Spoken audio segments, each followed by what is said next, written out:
Iran ने अमेरिकी base पर मिसाइलें दाग दी हैं। कुवैत पर ताबड़तोड़ अटैक किए हैं। अमेरिका ईरान वापस से भिड़ गए हैं और ईरान ने मुंहतोड़ जवाब दे दिया है। वहीं अमेरिका के साथ होने वाली डील अब टूटती नजर आ रही है, क्योंकि ट्रंप ने कहा है कि वो ईरान के सैंक्शंस फंड को नहीं देगा। यानी कि अब मामला वापस से युद्ध की तरफ बढ़ता हुआ दिखाई दे रहा है। सबसे पहले खबरें बताते हैं। ये तस्वीर देखिए, ईरान ने सीधे मिसाइलें दाग दी हैं कुवैत की तरफ। कुवैत में मौजूद अमेरिकी एयरबेस पर ताबड़तोड़ हमले किए हैं, ड्रोन अटैक्स किए हैं, मिसाइलों से अटैक किए हैं, जिसके बाद पता चल रहा है कि वहां पर भारी नुकसान हुआ है। करंट रिपोर्ट के हवाले से खबर लिखी गई है, जिसमें बताया गया है कि आज इससे पहले बंदर अब्बास हवाई अड्डे के पास अमेरिका द्वारा किए गए हमले के बाद आईआरजीसी ने एक अमेरिकी एयरबेस पर हमला कर दिया है। आईआरजीसी ने चेतावनी दी है कि किसी भी और आक्रामकता का जवाब और भी कड़ा दिया जाएगा और कहा कि भविष्य में होने वाले किसी भी हमले का जवाब जरूर दिया जाएगा। ईरान ने साफ कहा था कि हमले का जवाब तो जरूर मिलेगा। एक दिन पहले ही हमने आपको खबर बताई थी कि अमेरिका ने बंदर अब्बास के पास होर्मुज के इलाके में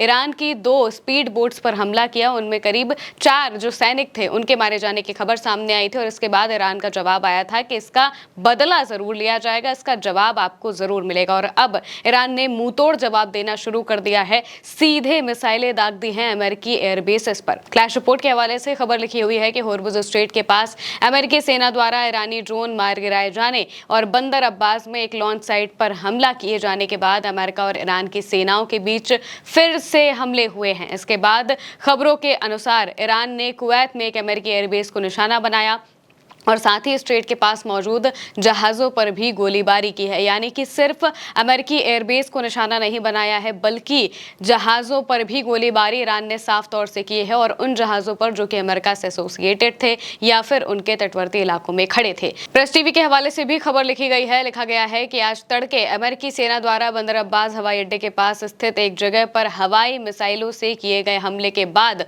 उस अमेरिकी एयरबेस को सुबह 4:50 पर निशाना बनाया गया, जहां से यह हमला शुरू हुआ था। यानी कि जिस एयरबेस से हमला किया गया था उसी एयरबेस पर मिसाइलें दागी हैं यहां पर ईरान ने। और साफ तौर से यह बताया है कि सबकी जानकारी ईरान के पास मौजूद है। आखिर मिसाइलें कहां से आ रही हैं, कौन पनाह दे रहा है, अमेरिका को सब कुछ पता है और इसी वजह से जो जवाबी कार्रवाई है वो इतनी तगड़ी होती है। ड्रॉप साइट के हवाले से लिखा गया है कि अल अरेबिया के मुताबिक गुरुवार तड़के सुबह पूरे कुवैत में हवाई हमले के सायरन बज रहे हैं। इन अलर्ट्स के पीछे की वजह तत्काल स्पष्ट नहीं हो पाई और कुवैती अधिकारियों ने अभी तक कोई आधिकारिक स्पष्टीकरण नहीं जारी किया। ये उस वक्त की खबर है, लेकिन इसके बाद ये भी खबर आती है कि वहां से स्पष्टीकरण आ जाता है। और फिर इब्राहिम जुल्फागरी, जो कि आईआरजीसी के प्रवक्ता हैं, उन्होंने भी बताया कि ईरान ने बाकायदा मिसाइलों और ड्रोन से हमला किया है। उन्होंने कहा कि ईरान ने कुवैत की ओर मिसाइलों और ड्रोनों की एक नई लहर भेजी है, जिससे खाड़ी क्षेत्र में तनाव बढ़ गया है। आने वाले खतरों को रोकने के लिए एयर डिफेंस सिस्टम को एक्टिव कर दिया गया है। एक व्यापक संघर्ष की आशंकाओं के बीच क्षेत्रीय सुरक्षा संबंधी चिंताएं तेजी से बढ़ रही हैं। यानी कि ईरान खुद को डिफेंड करते हुए एयर डिफेंस सिस्टम एक्टिव कर रहा है और उसके बाद कुवैत जैसी जगहों पर जहां पर अमेरिका के एयरबेसेस है वहां पर मिसाइलें दाग रहा है। कुवैत आर्मी की तरफ से भी इसके बारे में जानकारी दी गई।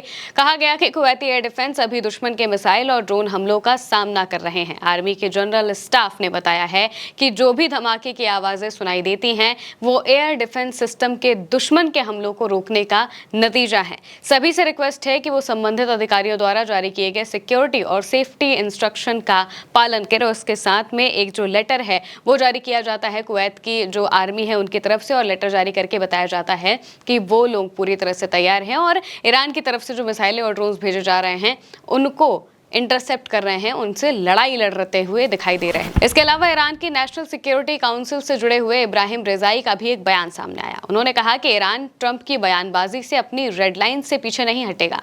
यूरेनियम एनरिचमेंट का अधिकार और एनरिच्ड यूरेनियम का कब्जा, होर्मुज स्ट्रेट पर अधिकार और सैंक्शंस को हटाना, ये जाहिर है कि ट्रंप इस रणनीतिक गतिरोध से निकलने का रास्ता तलाशते हुए कभी धमकियां देते हैं तो कभी समझौते की अपील करते हैं।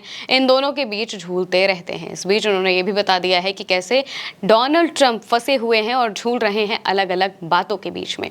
इसके बाद खबर ये भी सामने आती है कि एक तरफ जहां हमले होते हैं, एक तरफ जहां बताया जा रहा है कि अमेरिका और ईरान आपस में भिड़ गए हैं और इतनी बुरी तरीके से भिड़े हैं कि सीधे एयरबेसेस पर अटैक हुआ है, तो वहीं दूसरी तरफ जो बातचीत का मसला चल रहा है वो भी टूटता हुआ दिखाई दे रहा है।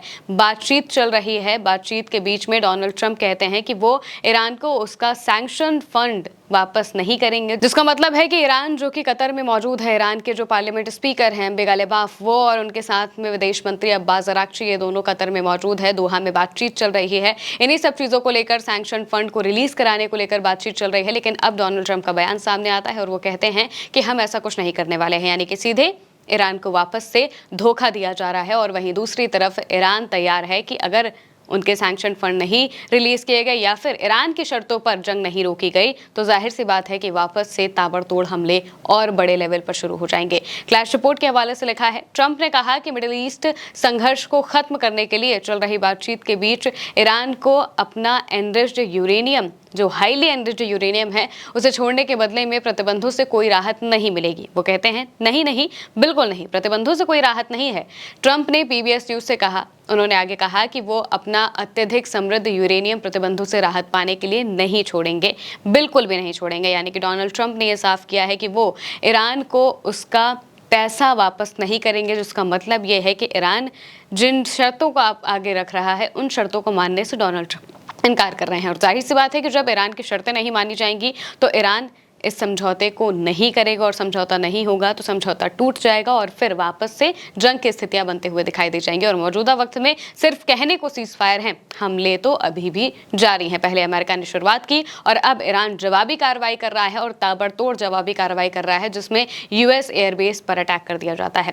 क्लैश रिपोर्ट के हवाले से आगे लिखा गया है कि ईरान का कहना है कि वो अमेरिका के साथ शांति समझौता तभी करेगा जब उसकी $24 अरब की जो फ्रीज की गई संपत्ति है उसको रिलीज किया जाएगा। तेहरान चाहता है कि जब समझौते की घोषणा हो तो $12 बिलियन तुरंत दिए जाएं और अब बाकी की जो रकम है वो 60 दिनों के अंदर ट्रांसफर कर दी जाए, यानी कि 12 बिलियन पहले और 12 बिलियन बाद में।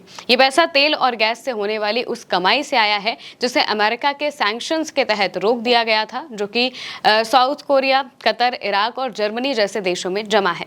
ये मांग ईरान अमेरिका संघर्ष को खत्म करने के लिए चल रही बातचीत में सबसे बड़ी रुकावट बन गई है। ट्रंप के सहयोगी इस कदम का विरोध कर रहे हैं। उनका तर्क है कि इससे ईरान को इनाम मिलेगा। अब जहां एक तरफ ट्रंप के सहयोगी कह रहे हैं कि इससे ईरान को इनाम मिलेगा, बल्कि ईरान कह रहा है कि भाई ये तो हमारा ही पैसा है, आप हमें हमारा ही पैसा वापस करने के लिए ये बातें क्यों कह रहे हैं।